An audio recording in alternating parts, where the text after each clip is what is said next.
രാവിലെ 5 മണി മുതൽ 8 മണി വരെ കല്യാണിക്കുട്ടി സ്കൂളിൽ പോകുന്നത് വരെ എന്തൊക്കെയാണ് പ്രിപ്പറേഷൻസ് കണ്ടാലോ. ഇതെല്ലാം അവൾക്ക് വേണ്ടിയിട്ടുള്ളതാണ്.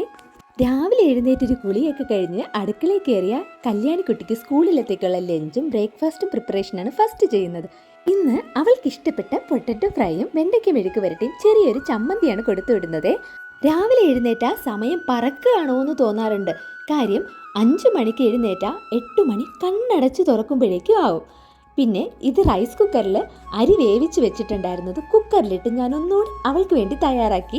6 വയസ്സായെങ്കിലും ഭക്ഷണം കഴിക്കാൻ കല്യാണിക്ക് വലിയ മടിയാണ്. ഇഷ്ടങ്ങളൊക്കെ വളരെ കുറവാണ്. അതുകൊണ്ട് തന്നെ അവൾക്ക് ഇഷ്ടപ്പെട്ട സാധനങ്ങൾ കണ്ടുപിടിച്ച് കുക്ക് ചെയ്ത് കൊടുക്കുക എന്നുള്ളത് എൻ്റെ വലിയൊരു ടാസ്ക്കാണ്. എന്തായാലും ഇപ്പം നിലവിൽ ഇഷ്ടം ഈ ഒരു വെണ്ടയ്ക്ക മെഴുക്ക് വരട്ടിയാണ്. ഇതിന് എത്ര ദിവസം ഉണ്ടാവുമെന്ന് എനിക്കറിയാൻ വയ്യ.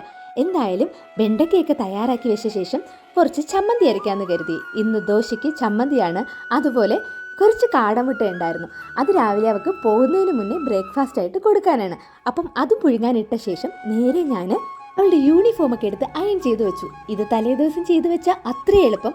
പക്ഷേ മടിച്ചിയായ ഞാൻ അത് തലേദിവസം ചെയ്യാറില്ല. ഈ ടൈം ടേബിൾ തപ്പലും തലേന്ന് ചെയ്യാവുന്നതായിരുന്നു, അതും ചെയ്തില്ല. ഇതിനൊക്കെ ശേഷം കല്യാണി ഉണർത്തി കുളിപ്പിച്ച് താഴെ കൊണ്ടുവന്നു. ഇതുപോലുള്ള കുഞ്ഞു കുഞ്ഞു പണികളൊക്കെ വിഷ്ണുവിൻ്റെതാണ്.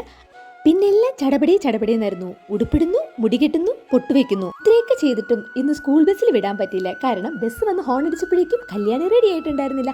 പിന്നെ ബസ്സിന്റെ ടാറ്റ പറഞ്ഞു വിട്ട ശേഷം ഞങ്ങൾ തന്നെ അവളെ സ്കൂളിൽ കൊണ്ടാക്കാന്ന് വിചാരിച്ചു. പിന്നെ അവളെ ഒരുക്കിയ ശേഷം ഞങ്ങളും പോയി ഒന്ന് റെഡിയായ ശേഷം അച്ഛമ്മയ്ക്ക് ടാറ്റയൊക്കെ പറഞ്ഞ് ഞങ്ങളിതേ സ്കൂളിലേക്ക് പോകുന്നു. പോകുന്ന വഴിക്ക് സ്കൂൾ ബസ് കറങ്ങി തിരിഞ്ഞ് വഴിയിൽ എത്തിയിട്ടുണ്ടായിരുന്നുള്ളൂ. പിന്നെ അതിനെ ഓവർടേക്ക് ചെയ്ത് അവളെ ബസ്സിൽ കയറ്റി വിട്ടതിന് ശേഷം ടാറ്റ ബൈ ബൈ പറഞ്ഞ് ഞങ്ങൾ തിരിച്ച് വീട്ടിൽ പോയി. അപ്പൊ അത്രയേ ഉള്ളൂ.